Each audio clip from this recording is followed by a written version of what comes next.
Buenas con todos, soy Alejandro Martínez, estudio la carrera de Nutrición y Dietética. Este es un curso que se llama Bioquímica de los Alimentos.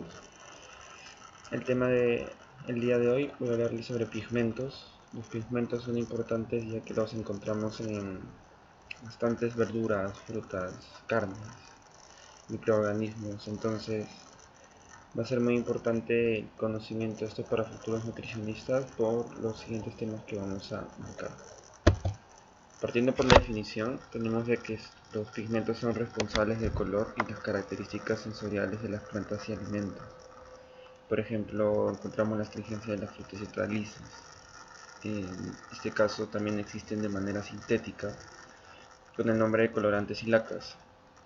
Esto lo podemos encontrar en productos empaquetados. Por ejemplo, la tartracina es un producto justamente sintético que le da este color. Por ejemplo, el Inca Kola, unas gomitas también lo podemos encontrar. También poseen funciones metabólicas en las plantas, en el crecimiento y reproducción y en la protección contra patógenos externos y el estrés como la radiación ultravioleta. Esto es más que nada porque los pigmentos tienen una función dentro de la maduración de las plantas. Y también es el primer atributo que el consumidor valora cuando determina la calidad y apariencia de un producto. Claro de que, como uno no llega a probar el alimento, lo que hace es distinguir su calidad por el color. A veces se le suele tocar, pero esto es un poco contraproducente porque puedes dañar el producto cuando lo aplastas para ver qué tan maduro.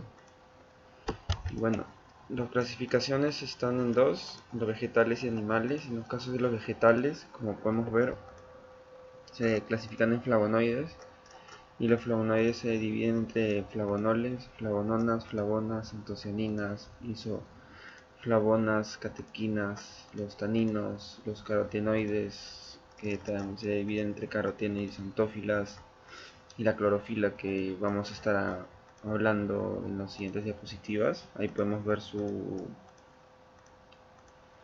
forma química. Y también en la clasificación de animales, en donde encontramos a la mioglobina y a la hemoglobina. Y acá podemos ver el que está de marrón, como que es la mioglobina, y en el siguiente la hemoglobina con es una proteína con 4 poderes. Y abajo vemos al hierro, el hierro ferroso. Los flavonoides, empezando por los flavonoides, son un tipo particular de los polifenoles. Son presentes en plantas y son los compuestos responsables del color de las flores y frutas. El término flavonoide viene del latín flavus, que significa amarillo, y constituyen el mayor grupo dentro de la estructura de compuestos fenólicos y tienen una estructura benzoipriano. Y lo podemos encontrar en las peras, las manzanas, las cerezas, los duraznos, las naranjas, entre otros, como podemos ver acá en la imagen. Y ahí podemos ver también su estructura química. Bueno, dentro de la clasificación están las chalconas, que son los de colores amarillos, responsables del color de frutas y flores. Y también lo encontramos en la cerveza y lo relacionamos con propiedades antibacterianas y antioxidantes. Y también están las sauronas, que son los pigmentos amarillos, tienen una función citotóxica, antiparasitaria y antifúngica. Las flavononas y los flavonones, que se encuentran en frutas, principalmente con propiedades antiinflamatorias y anticancerígenas. Las flavonas y flavonoles, que lo encontramos por ejemplo acá en la cañugua, tienen una propiedad antioxidante, antiinflamatoria, antigenotóxica y antipreclucimiante. Y por último, las isoflavonas, que están presentes en la soya, que tienen una propiedad de protección contra el cáncer de mama, se encontrado contra el cáncer de próstata, contra las enfermedades cardiovasculares, es antiinflamatorio y vasodilatador. Entonces todos estos flavonoides tienen una propiedad antioxidante y también es buena para la salud. Y de hecho, cuando hablamos de macronutrientes o micronutrientes, no se les suele tener mucho en cuenta a los flavonoides, a estos compuestos que tienen estas propiedades, que por ejemplo como la vitamina C o la vitamina E juegan este papel contra los radicales libres. Entonces los flavonoides también tienen una importancia. dentro de este mecanismo de acción.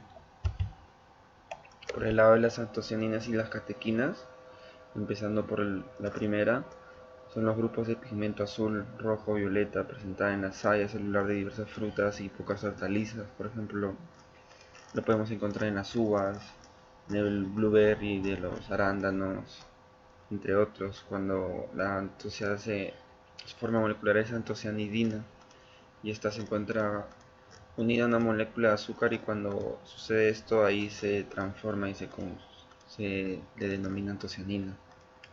Esta unión puede ser de una molécula, un monóxido, de dos, de un dióxidos o trióxidos.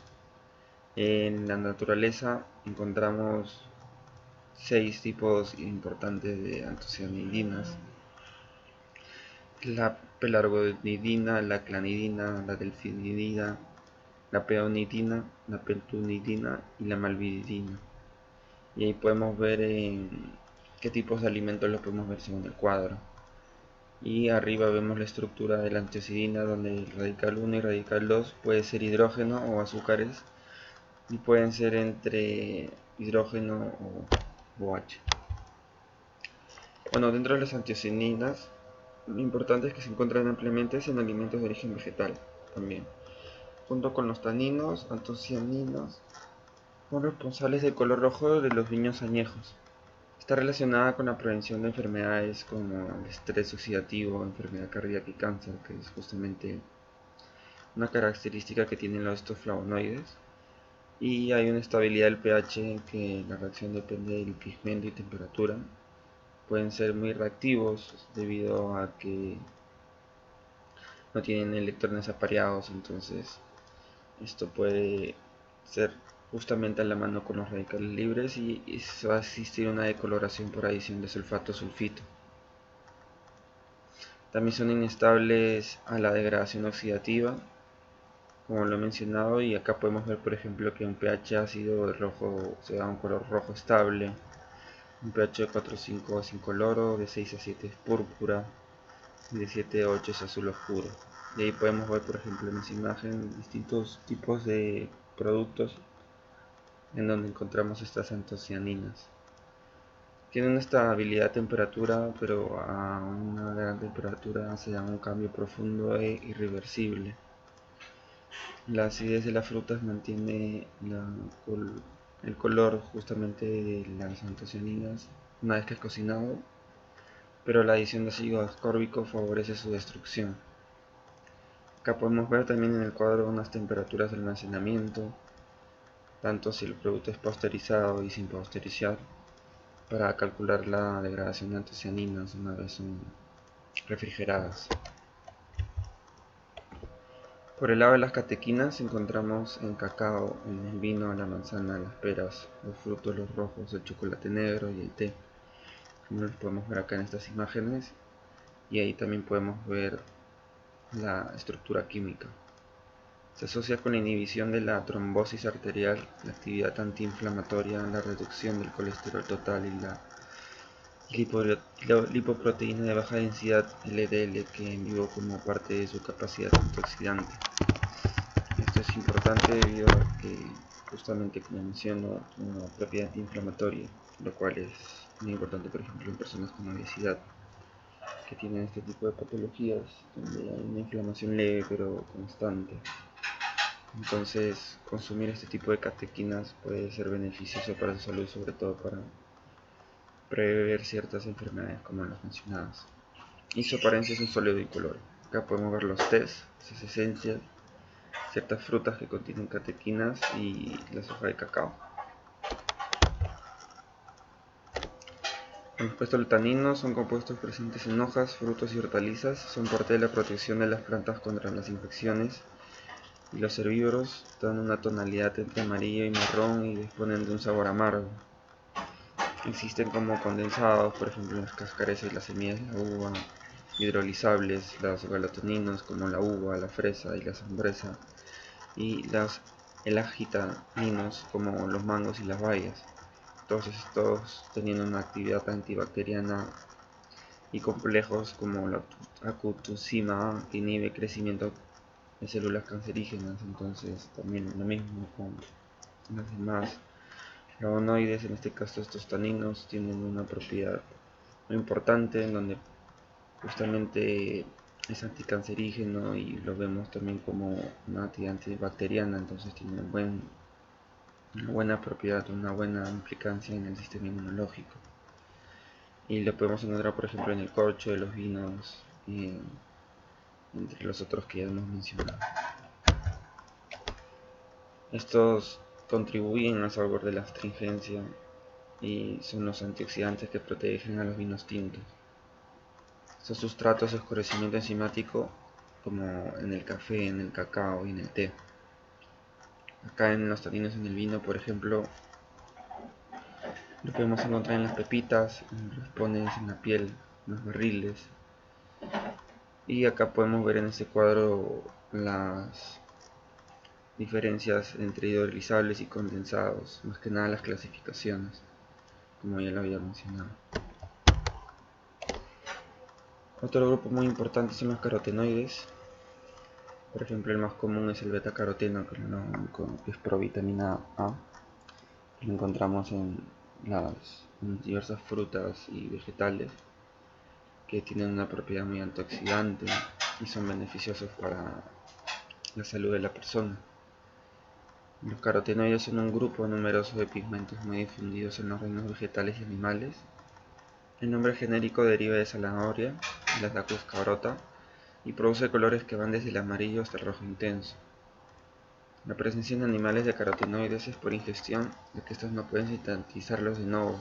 Este es en el caso del salmón y la trucha, por ejemplo, ya que estos consumen crustáceos y estos crustáceos son los que tienen los carotenoides. En las frutas y verduras, por ejemplo, encontramos los jitomates, las zanahorias, las piñas y los cítricos. Flores encontramos como el cempasúchil y el girasol. Las semillas como el achiote, en el músculo como mencionaba el salmón y la trucha, en los crustáceos como el camarón, la langosta, el cangrejo, las microalgas como el Haematococcus pluvialis y las levaduras y bacterias también encontramos. Los carotenoides se dividen entre carotenos y xantófilas. En los carotenos son unos hidrocarburos solubles en éter de petróleo y poco en etanol. Destacan el A-caroteno, el B-caroteno y el Y-caroteno. Y el licopeno también encontramos. Y las xantófilas son derivados oxigenados de carotenos HCO solubles en etanol, metanol y éter de petróleo. Y ejemplos son la fucoxantina, la luteína y la violoxantina. Existe una estabilidad al pH y son estables a compuestos alcalinos sobre todo. Los compuestos alcalinos son los que tienen un pH mayor a 7. También con respecto a la oxidación son insaturados, entonces al ser insaturados van a ser muy sensibles a los radicales libres, a la temperatura, a la luz, a las enzimas y a los metales. Cuando se les expone tanto se comienzan a poner un color amarillo, entonces se va perdiendo estos carotenoides. Con respecto a la isomerización, si estos carotenoides los encontramos en trans, entonces esta isomerización los convierte en cis y esto va a reducir bastante su valor nutritivo. Con respecto a la actividad de agua, durante el proceso de secado se concentran los antioxidantes y se protegen los carotenoides. En contraste cuando están en unos medios muy acuosos, en donde va a haber una mayor actividad de agua y va a haber una mayor descomposición.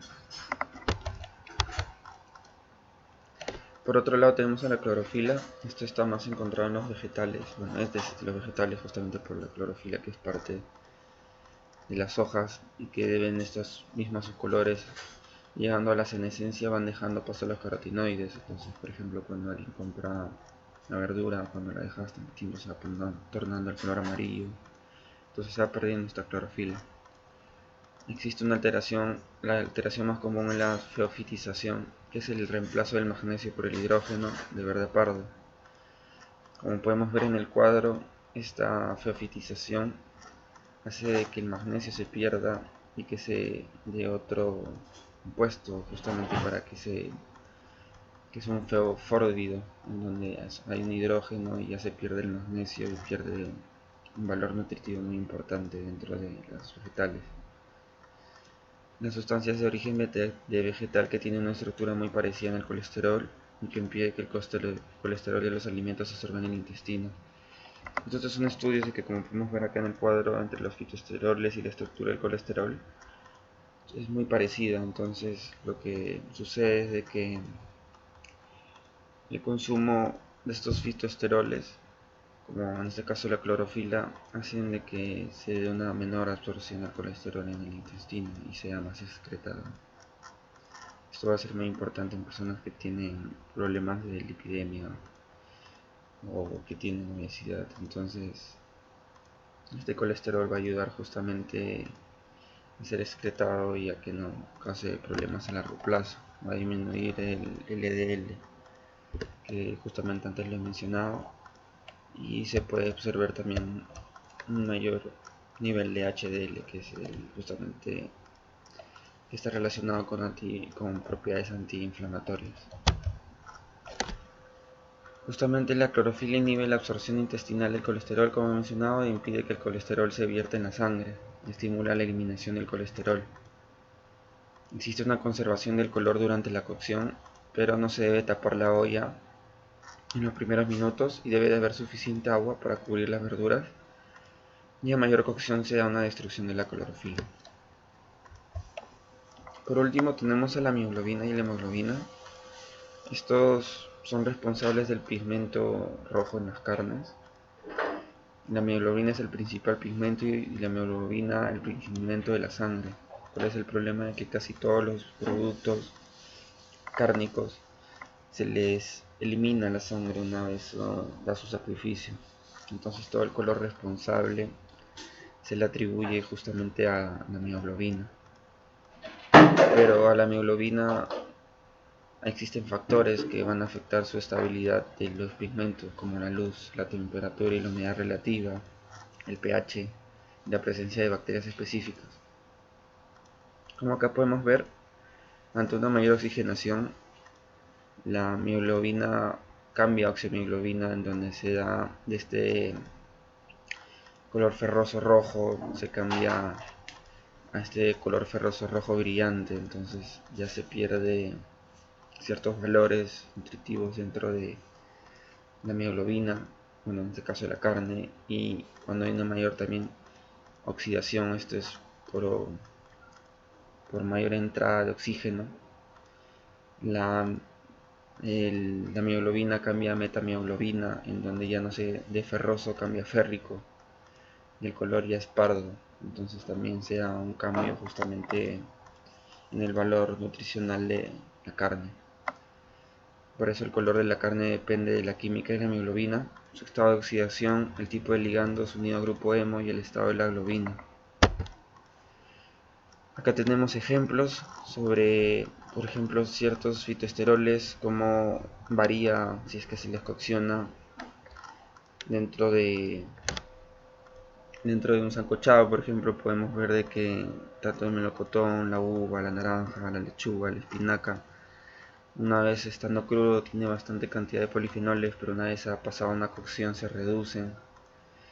También, por ejemplo, acá tenemos en ciertos cereales como la quinoa, en donde también hay harinas, el maíz, por ejemplo, en donde acá vemos cómo cambia, cómo está compuesto ciertos fitoesteroles, y que bueno, justamente cuando se da una cocción cambia, pero a veces en estos productos como la quinoa sí es necesario, pero en los vegetales, en las frutas, dependiendo lo que se está buscando.